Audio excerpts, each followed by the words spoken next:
இறைவன் பக்தி நேயர்கள் அனைவருக்கும் வணக்கம். நான் உங்கள் ஜோதிடன் ராஜநாடி காப்பா. மீண்டும் இந்த காணொளி வாயிலாக உங்களை சந்திப்பதில் மகிழ்ச்சி. நண்பர்களே, நிறைய பேருக்கு இந்த கிரக பலன்கள் எப்படி சார் சொல்றீங்க, இந்த இணைவு பலன்கள் எப்படி சொல்றீங்க, இது சேர்ந்திருந்தா எப்படி இருக்கு, இது சேர்ந்திருந்தா எப்படி இருக்குன்னு அடிக்கடி வீடியோக்களில் சொல்றீங்களே, அப்படின்னா என்ன, எப்படி சொல்றது, இதுக்கு ஏதாச்சும் அடிப்படை கூறுகள் ஏதாச்சும் இருக்கா, அடிப்படை விதிகள் இருக்கா அப்படின்னா இதை யோகம் என்று பாரம்பரிய ஜோசியத்தில் சொல்றாங்க. யோகம் அப்படின்னா இணைந்திருத்தல்னு அர்த்தம். அது எப்படி சார் ஒட்டிக்கிட்டே இருக்கிறதா ஒரு கட்டத்துக்குள்ளே அப்படின்னா, ஒரு கட்டத்துல இணைஞ்சிருக்கலாம். ஒரு கட்டத்துல இருந்து 5வது கட்டத்திலோ 7வது கட்டத்திலோ 9வது கட்டத்திலோ இருந்தாலும் 2 இணைஞ்சிருக்குன்னு அர்த்தம். உதாரணத்துக்கு ஒரு ஜாதகத்துல சூரியன் என்ற கிரகத்தை எடுத்துக்கோமே. சூரியனோட ஒரே கட்டத்துக்குள்ள ஏதோ ஒரு கிரகம் ஒட்டிக்கிட்டு இருக்கு. அப்படி இல்லாட்டினா சூரியன் உள்ள கட்டத்துல இருந்து 5வது கட்டத்திலயோ 7வது கட்டத்திலயோ 9வது கட்டத்திலயோ ஏதோ ஒரு கிரகம் இருக்குன்னா 2 ஒட்டிக்கிட்டு இருக்குன்னு தான் அர்த்தம். 2 இதெல்லாமே பிரான்ச் ஆபீஸ் மாதிரி புரிஞ்சுக்குங்க. இந்த அடிப்படையில் நான் வரிசையா சொல்றேன், நீங்க புரிஞ்சுக்குங்க. சூரியன் என்ற கிரகத்துடன் சந்திரன் என்ற கிரகம் சேர்ந்தால் என்ன நடக்கும் அப்படின்னா, அவங்க வீட்டில் அம்மா தான் டாமினண்டா இருப்பாங்க. அவங்க அப்பானால யூஸ் கொஞ்சம் கம்மியா இருக்கும். இவங்க வீட்டில் குழந்தை பிறப்பு சம்பந்தமான ஏதோ ஒரு பிரச்சனைகள் தொடர்ந்து இருந்துகிட்டே இருக்குன்னு அர்த்தம். இவங்க பாட்டிக்கு, இவங்க அம்மாவுக்கு, இவருக்கு எல்லாத்துக்குமே குழந்தை பிறப்பு 6 மாசம் 8 மாசம் 10 மாசம் தள்ளி போய் தான் இருக்கும். இந்த ஜாதகர் எப்போதும் தான் என்ற கர்வத்தில் இருப்பார். அடுத்தவங்கள மதிக்க மாட்டார். தான் தான் முக்கியமான ஆள் அப்படின்னு சொல்லிட்டு எல்லாத்தையும் இழந்துருவார். வெளிநாடுகளில் வாழக்கூடிய அமைப்புகள் இருக்கு. உணவு, அரசு உத்தியோகங்கள், இது மாதிரி விஷயங்கள் எல்லாம் பெருசா வருவார். அரசு உத்தியோகத்திலே குறிப்பா மிலிட்டரி இந்த மாதிரி விஷயங்கள்லாம் செய்யறாங்க நிறைய பேர். அடுத்து சூரியனுடன் புதன் சேர்ந்தால், அடிக்கடி பேசுறதா தான், சூரியனுடன் புதன் சேர்ந்தால் புத ஆதித்ய யோகம்னு சொல்றாங்க. ஆனா புத ஆதித்ய யோகம் ஒரு பக்கமா இருந்தாலும் கூட படிப்பில் சில தடைகளை ஏற்படுத்தி பிற்காலத்துல உயர்த்தி விடும். First point. அடுத்து சகோதரி மகள்கள் ரொம்ப பவர்ஃபுல்லான ஆளுகளா இருப்பாங்க, ரொம்ப டாமினண்டா இருப்பாங்க. 2வது பாயிண்ட். இதுல முக்கியமான விஷயம், சந்ததி விருத்திகளை இது தடை செய்கிறது. அன்னுணி குறைபாடுகள் ஒருத்தவங்களுக்கு இருக்கு. ஒருத்தவங்களுக்கு 2 பிள்ளைங்க பிறந்திருக்கு சார், 2 பிள்ளைகளுக்கு அப்புறம் இடையில 12 வயசு கேப் இருக்கு. ஒரே ஒரு பிள்ளை தான் சார் வீட்டில் இருக்கு, சரியா அன்யூனியம் இல்லை சார். ஒருத்தங்கள்ட்ட கேட்குறேன், உங்களுக்குள்ள உறவுகள் சரியா இல்லையே. ஐயே, நாங்களாம் அப்படி கப்பலுங்க, அப்படியே ஒன்னா மண்ணா தான் இருப்போம் அப்படின்னு. சரிங்க, பரவாயில்லைங்க, நல்லா தான் இருக்கா, அப்படியா, சரி அப்படின்றப்ப, சரி உங்க வீட்டுக்காரர் எங்க இருக்காரு, அவர் 7 வருஷமா வெளியூர்ல இருக்கிறாரு. 7 வருஷமா வெளியூர்ல இருக்கிறாரு, என்ன புரியலமா, அப்பப்போ வந்துட்டு போவாருங்க, கொஞ்சம் தெளிவா தான் சொல்லேம்மா அப்படின்னா. அவர் டெல்லியில இருக்கிறாருங்க, நாங்க மதுரையில இருக்கிறேன். 6 மாசத்துக்கு ஒரு 2 நாள் 3 நாள் வருவாருங்க. அப்புறம் ஏதோ நல்லா இருக்கீங்க, அதெல்லாம் மற்றபடிலாம் நாங்கள் ஃபோன்லனா வீடியோ கால்லாம் சூப்பராக பேசிக்குவோங்க. ஆமா, அது இல்லைம்மா, உங்களுக்குள்ள அந்த இல்லறம்னு சொல்லக்கூடிய விஷயங்கள் சரியா இல்லைன்னு சொல்றேன், அது நல்லா தாங்க இருக்கு அப்படின்னு சொல்றேன். அவ புரிஞ்சுக்குங்க, இங்க நான் நல்லா இருக்கு கரெக்டா இருக்குன்னு சொல்ல, கம்மியா இருக்கும். அதுக்கான வாய்ப்புகள் இல்லாமல் போயிடும். நிறைய பேர் கல்யாணம் பண்ணிட்டு இணை சேரவே இல்லைன்னு சொல்லுவாங்க இல்லைங்களா. கல்யாணம் பண்ணோம் சார், ஒரே பிரச்சனையாகி போச்சு சார், பிரிஞ்சு போயிட்டோம் சார். கல்யாணம் பண்ணோம் சார், 2 வருஷம் ஆச்சு சார், பிள்ளையும் சொல்ல அவனும் சொல்ல, கடைசியில் பார்த்தா 2 பேருக்கு எதுவுமே நடக்கல சார் அப்படிலாம் சொல்றாங்க இல்லைங்களா. இது மாதிரி விஷயங்கள் எல்லாமே பாத்தீங்கன்னா இவங்க ஜாதகத்திலையும் சரி அவங்க ஜாதகத்திலையும் சரி சூரியன் புதன் ஒன்னாவே இருக்கும். இந்த சூரியன் புதன் ஒன்னா இருந்தா சந்ததி விருத்திகளை கை வைக்குது. நிறைய பேருக்கு தாம்பத்தியங்கள் இல்லாம போயிருது. அடுத்து சூரியன் புதன் ஒன்னா இருந்தா தனிமை விரும்பி யார்கிட்டையுமே அடாப்ட் ஆக மாட்டாங்க, யார் கைகளை போய் தன்னை மாட்ட விட மாட்டாங்க, அப்படியே நேக்கா ஒதுங்கிட்டே போவாங்க.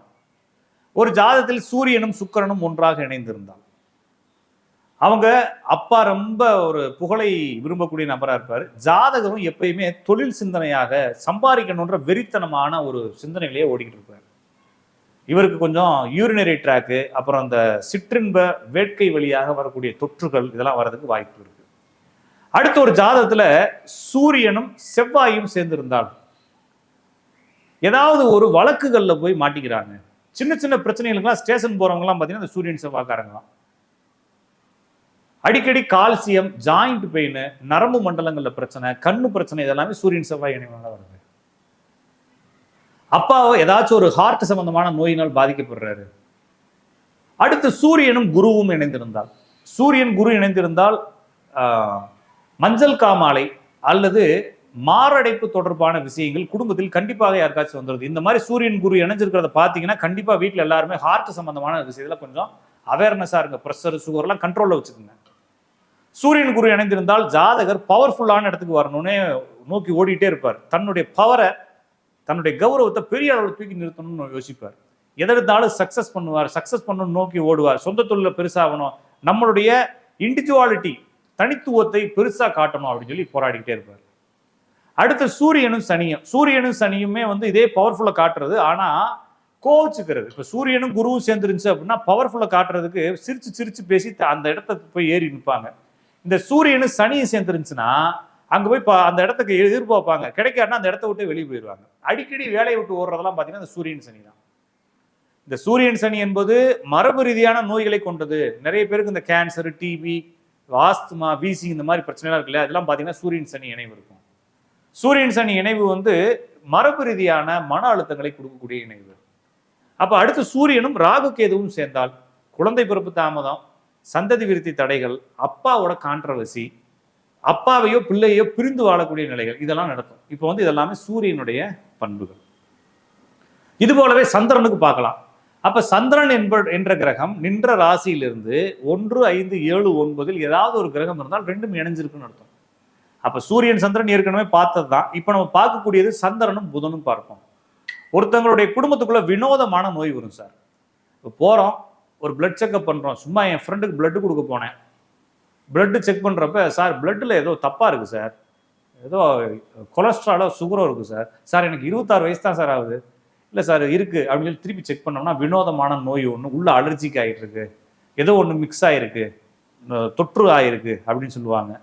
அப்ப எதிர்பாராத மாதிரி திடீர்னு ஒரு நோய் வருது இல்லைங்களா, அதெல்லாம் அந்த சந்திரன் புதன் சேர்ந்திருந்தா. நோய் மட்டும் இல்ல, குடும்பத்துக்குள்ள ஜாலியா பேசிட்டே இருப்பாங்க, திடீர்னு ஒருத்தன் ஏதாச்சும் ஒன்று அசிங்கமா பேசிடுவான், அதோட அந்த உறவு கட்டாயி போயிடும். எதிர்பாராத உறவுகள் வெட்டி கொள்வது. திடீர்னு உயரமா நின்று இருப்பான், திடீர்னு இந்த பக்கம் சாய்வான், கால் பிரட்டி விட்டு கீழே விழுந்துருவான். எதெல்லாம் எதிர்பார்க்காம கற்பனை செய்ய முடியாம நடக்குதோ அதெல்லாம் அந்த சந்திரனும் புதனும் தான். அதனாலே இந்த சந்திரன் புதன் சேர்ந்தவங்களுடைய குடும்பத்துல போய் பாத்தீங்கன்னா அபிராமி, வினோத், நவீன், பாத்தீங்கன்னா அபி என்பது இன்ஃபினிட்டின்ற வார்த்தை. அபி, அபிநயா, அபிராமி, அபினேஷ், அபினாஷ். அடுத்து நவீன், நவீனம், வினோத், வினோதம். புரிஞ்சு, இந்த மாதிரி பேர்கள் அந்த குடும்பத்துல வரும். நிறைய இந்த சொட்டை விழுகுது இல்லைங்களா, யாரெல்லாம் முடி உதிர்தலோ சொட்டை விழுகுதோ பாத்தீங்கன்னா அவங்க ஜாதகம் எடுத்து பாத்தீங்கன்னா புதனும் சந்திரன் ஒன்னா இருக்கும். புரிஞ்சுக்கிட்டீங்களா? அப்ப புதன் சந்திரன் என்பது வினோதமான நரம்பு தொல்லைகளையோ, வினோதமான தோல் தொற்றுகளையோ, வினோதமான முடி பிரச்சனைகளையோ கொடுக்கக்கூடியது. அடுத்து சந்திரனும் செவ்வாயும் சேர்ந்திருந்தால், சந்திரன் செவ்வாய் சேர்ந்திருந்தா நம்ம எடுத்தோடனே சொல்லிடலாம், ஃபுட்டு, டிரான்ஸ்போர்ட், லாஜிஸ்டிக்ஸ், மெடிக்கல், இந்த தொழில்களுக்குள்ள இருப்பாங்க. எப்பயுமே மனக்குழப்பமாகவும், யூரினரி ட்ராக் பிரச்சனை, எப்பயுமே வந்து ஒரு மாதிரி அரகண்டான ஒரு உணர்வு உள்ள இருக்கக்கூடிய ஃபீல் வந்து ரொம்ப கோபமாவே கொப்பளிச்சுக்கிட்டே இருக்குன்னு சொல்றோம் இல்லைங்களா, ஒரு மாதிரி கோபமா இருக்கும் மனசுக்குள்ள. இந்த மாதிரி ஒரு ஃபீலை கொடுக்கறதுல அந்த சந்திரனும் செவ்வாயும் இணைவு. இந்த சந்திரன் செவ்வாய் இணைவு இருக்கிறவங்களுடைய குடும்பத்தில் பார்த்தீங்கன்னா முருகன் ஒரு பேர் இருக்கும். கடன் வாங்கக்கூடிய அமைப்பு தான். கடன் வாங்குறது, காசுகளை கொடுத்து ஏமாந்து போறது, நண்பர்களை உயிருக்கு உயிரான நண்பர்களை உயிருக்கு மேலாக மதிச்சு அவங்கள்ட்ட கொண்டு போய் பணத்தை கொடுத்து போய் ஏமாந்து போய் பகையாகிறது, இதெல்லாம். அடுத்து சந்திரனும் சுக்கிரனும் சேர்ந்திருந்தா, சந்திரன் சுக்கிரன் சேர்ந்திருந்தா இவங்க குடும்பத்துல டீச்சர் இருக்காங்க, டெக்ஸ்டைல் ஒர்க் பண்றாங்க, அழகு கலைகள் பண்றாங்க, மீடியா, மார்க்கெட்டிங், அட்வர்டைஸ்மெண்ட், டான்ஸ், பாடல்கள் எல்லாமே இதுதான் வருது, கலைகள் எல்லாமே தான் வருது. இது பெண்களாக இருந்தா பிசிஓடி, ஃபைப்ராய்டு, குழந்தை பிறப்பு தாமதம், கட்டிகள், கொழுப்பு கட்டிகள், இது மாதிரி விஷயங்களை கொடுக்குது. யூரினரி ட்ராக் உள்ள இன்ஃபெக்ஷன் ஆகுறது, அடிக்கடி கன்னத்துல ஏதாச்சும் பிரச்சனைகள் வருது, கல்லு வச்சுக்கிறது, உள்ள வந்து யூரின் ட்ராக்ல கல்லு வைக்கிறது, இது எல்லாமே வந்து இந்த சுக்கிரன் சந்திரன் இணைவு தான். அடுத்து சந்திரன் குருவோட இணைஞ்சிருந்தா, சந்திரன் குரு இணைவே பொதுவாகவே வந்து குழந்தைகள், தாத்தா பாட்டி வீட்டில் வளர்ற குழந்தைகள் எல்லாத்துக்குமே சந்திரன் குரு இணைவு இருக்கும். ஹாஸ்டல்ல இருக்கக்கூடிய எல்லா குழந்தைகளோட ஜாதகம் எடுத்து பார்த்தீங்கன்னா சந்திரன் குரு இணைவு இருக்கும். அப்ப சந்திரன் குருவும் இணைந்திருந்தால் தந்தை தாயை விட்டு அல்லது தந்தையை விட்டு தாயினுடைய உறவுகளோட அரவணைப்புக்கு போய் மாட்டிக்கிறது. அம்மா வந்து ரொம்ப கௌரவமா ரொம்ப கேர் எடுத்து சும்மா அப்படியே குழந்தை பொத்தி வளர்ப்பாங்க இந்த செவ்வாய் இருந்தா, குருச்சந்திரன் இருந்தா. ஆனா தாழ்வு மனப்பான்மை அதிகமா இருக்கும் இந்த குருச்சந்திரனுக்கு. யாரெல்லாம் உடம்பு ஒபிசிட்டி ஆயிருக்காங்களோ அவங்க எல்லாம் குருச்சந்திரன் நினைவுக்காரங்க தான். அப்ப குருச்சந்திரன் நினைவு இருக்கிறவங்க நீங்களும் ஒபிசிட்டி ஆயிருவீங்க, கொஞ்சம் உடம்பு இப்பயே பத்திரமா பார்த்துக்குங்க. அவமான உணர்வுகள், தாழ்வு மனப்பான்மை, அப்படி கொட்டி தீர்த்து அழுகணுன்ற ஒரு ஃபீல், இதெல்லாம் குருச்சந்திரனுக்கு இருக்கும். அடுத்து சந்திரனும் சனியும், சந்திரனும் சனியை புணர்ப்புன்னு சொல்றாங்க, அப்படிலாம் ஒண்ணும் கிடையாது. சந்திரனும் சனியும் சேர்ந்தா சிந்தனைகள் வேகமா இருக்கும், செயல்பாடு கம்மியா இருக்கும். வெளிநாடுகளில் போய் வாழக்கூடிய, வெளிநாடுகள்லயே வந்து இப்போ பெர்மனண்டா ரெசிடென்ஸ் போட்டு வாழக்கூடிய அமைப்புகள்லாம் இந்த சந்திரன் சனி தான். டிரான்ஸ்போர்ட்டு, ஃபுட்டு, ஐடி, இந்த துறைகள் எல்லாமே இதுதான். மீடியா துறைகள் எல்லாமே சனி சந்திரன் தான். சந்திரன் ராகு, சந்திரன் கேது இது ரெண்டுமே வந்து மன அழுத்தத்தை கொடுக்கக்கூடிய, ரொம்ப குழப்பவாதிகள்னு சொல்லலாம். அம்மா வந்து ரொம்ப கஷ்டப்பட்டு குடும்பத்தை நடத்தக்கூடிய ஒரு பெண்ணாக இருப்பாங்க. நிறைய போராட்டங்களை கடந்து அவங்களை நடத்தியிருப்பாங்க. இதெல்லாம் சந்திரன் ராகு, சந்திரன் கேது. இப்போ நம்ம சந்திரன் மற்றும் சூரியனுக்கு பார்த்துருக்கோம். அடுத்தடுத்த வீடியோக்குள்ள அடுத்தடுத்த கிரகங்களுடைய இணைவுகளுடைய பலன்களை பார்ப்போம். நன்றி, வணக்கம். நான் உங்கள் ஜோதிடன் ராஜநாடி காப்பா.